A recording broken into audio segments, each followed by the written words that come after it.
मैं ये समझती हूँ कि यदि समाज में कोई ज्ञान की लो जला रहा है तो वो हमारा ब्राह्मण समाज है। ಬ್ರಾಹ್ಮಣರು ಸಮಾಜದಲ್ಲಿ ಜ್ಞಾನದ ಬೆಳಕನ್ನ ಬೆಳಗಿಸೋ ಕೆಲಸ ಮಾಡ್ತಾರೆ.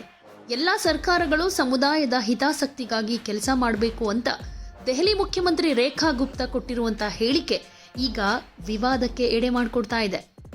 ದೆಹಲಿಯ ಪಿತಾಂಪುರದಲ್ಲಿ ಬ್ರಾಹ್ಮಣ ಸಭೆ ಆಯೋಜಿಸಿದ್ದ ಅಖಿಲ ಭಾರತ ಬ್ರಾಹ್ಮಣ ಸಮ್ಮೇಳನದಲ್ಲಿ ರೇಖಾ ಗುಪ್ತಾ ಈ ಹೇಳಿಕೆ ಕೊಟ್ಟಿದ್ದಾರೆ.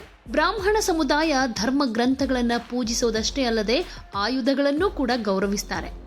ಸಮುದಾಯ ಯಾವಾಗಲೂ ಧರ್ಮ, ಜ್ಞಾನ ಮತ್ತು ಸದ್ಭಾವನೆಯನ್ನು ಉತ್ತೇಜಿಸುವ ಮೂಲಕ ಸಮಾಜದ ಒಳಿತಿಗಾಗಿ ಕೆಲಸ ಮಾಡಿದೆ. ಯಾವುದೇ ಪಕ್ಷ ಅಧಿಕಾರದಲ್ಲಿದ್ದರೂ ಅದು ಬ್ರಾಹ್ಮಣ ಸಮುದಾಯದ ಕಲ್ಯಾಣ ಮತ್ತು ಅಭಿವೃದ್ಧಿಗಾಗಿ ಕೆಲಸ ಮಾಡಬೇಕು ಅಂತ ಹೇಳಿದರು. ದೆಹಲಿಯಲ್ಲಿ ಬ್ರಾಹ್ಮಣ ಸಮುದಾಯ ಕಳೆದ 27 ವರ್ಷಗಳಿಂದ ಅನೇಕ ರೀತಿಯ ಸಮಸ್ಯೆಗಳನ್ನು ಫೇಸ್ ಮಾಡ್ತಾ ಇದೆ. ಈಗ ರಾಜಧಾನಿಯಲ್ಲಿ ಉತ್ತಮ ಆಡಳಿತ, ಅಭಿವೃದ್ಧಿಗೆ ಬ್ರಾಹ್ಮಣ ಸಮುದಾಯ ತಮ್ಮ ಸಲಹೆಗಳನ್ನು ನೀಡಬೇಕು ಅಂತ ಮನವಿ ಮಾಡಿಕೊಂಡ್ರು. ದೆಹಲಿಯನ್ನ ಮುನ್ನಡೆಸುವುದಕ್ಕೆ ನಿಮ್ಮೆಲ್ಲರ ಸಲಹೆಗಳನ್ನು ನೀಡೋದನ್ನ ಮುಂದುವರಿಸಬೇಕು ಅಂತ ನಾನು ವಿನಂತಿ ಮಾಡ್ಕೊಳ್ತೀನಿ. ಅನೇಕ ಸಮಸ್ಯೆಗಳು ಬಗೆಹರಿದೇ ಉಳ್ಕೊಂಡಿವೆ. ಕಳೆದ 27 ವರ್ಷಗಳಿಂದ ದೆಹಲಿಯ ಪ್ರಗತಿ ನಿಧಾನವಾಗಿದೆ. ಆದರೆ ಈಗ ವೇಗವನ್ನ ಹೆಚ್ಚಿಸೋ ಟೈಮ್ ಅಂತ ಹೇಳಿದ್ರು. ನಾವೆಲ್ಲರೂ ದೆಹಲಿ ಮತ್ತು ಅದರ ಜನರಿಗಾಗಿ ಒಟ್ಟಾಗಿ ಕೆಲಸ ಮಾಡಿದರೆ ದೆಹಲಿಯನ್ನ ಅಭಿವೃದ್ಧಿ ಹೊಂದಿದ ನಗರವನ್ನಾಗಿ ಮಾಡಬಹುದು ಅಂತ ರೇಖಾ ಗುಪ್ತಾ ಹೇಳಿದ್ದಾರೆ. ಇನ್ನು ರೇಖಾ ಗುಪ್ತಾ ಅವರು ಕೊಟ್ಟಿರೋ ಈ ಹೇಳಿಕೆಗೆ ರಿಯಾಕ್ಟ್ ಮಾಡಿರೋ ಎಎಪಿ ನಾಯಕ ಸಂಜೀವ್ ಝಾ ಅವರ ಹೇಳಿಕೆಯಿಂದ ಆಘಾತಕ್ಕೊಳಗಾಗಿದ್ದೀನಿ.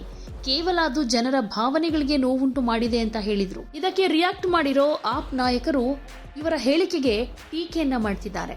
ಹಾಗೆ ಇದು ಅನೇಕ ಜನರ ಭಾವನೆಗಳಿಗೆ ನೋವುಂಟು ಮಾಡಿದೆ ಅಂತಾನೂ ಹೇಳ್ಕೊಂಡಿದ್ದಾರೆ. कि हर समाज तभी तरक्की कर पाता है जब वो संगठित होता है और संगठन में ही सबसे बड़ी ताकत है।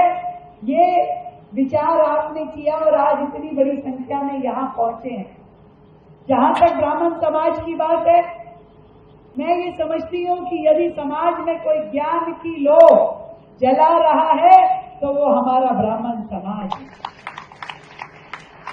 जो केवल शास्त्रों की पूजा नहीं करते बल्कि शस्त्र की भी पूजा करते। शस्त्र और शास्त्र मिलकर ही आज समाज और देश की रक्षा कर पा रहे हैं। ज्ञान की लो जलाते हुए, धर्म का प्रचार करते हुए और सद्भावना की भावना को जागृत रखते हुए हमेशा ब्राह्मण समाज ने समाज के हित के लिए काम किया है। इसीलिए सरकार चाहे कोई भी हो, हमेशा मैं ये समझती हूँ ब्राह्मण समाज को भी आगे लेकर के जाने के लिए, उनके हित के लिए सरकारों को काम करना चाहिए। और मैं तो भाई आपकी बहन के नाते हमेशा ही तैयार हूँ। आप लोग अपने सुझाव देते रहिए किस तरीके से हमें दिल्ली में, क्योंकि अभी तो दिल्ली में ही बहुत बड़ा बैकलॉग पड़ा है समस्याओं का।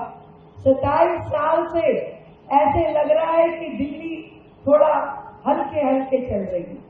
अब मौका है कि हम इसका गियर बढ़ाएं और इसको स्पीड में चलाएं, क्योंकि कई बार ऐसा दिखता है कि हमारे आसपास के राज्य हमसे ज्यादा तरक्की कर गए हैं। अब यदि हम मिल करके सब लोग दिल्ली के हित में, यहाँ दिल्ली की जनता के हित में काम करेंगे तो निश्चित रूप में दिल्ली भी विकसित दिल्ली के रूप में स्थापित हो पाएगी।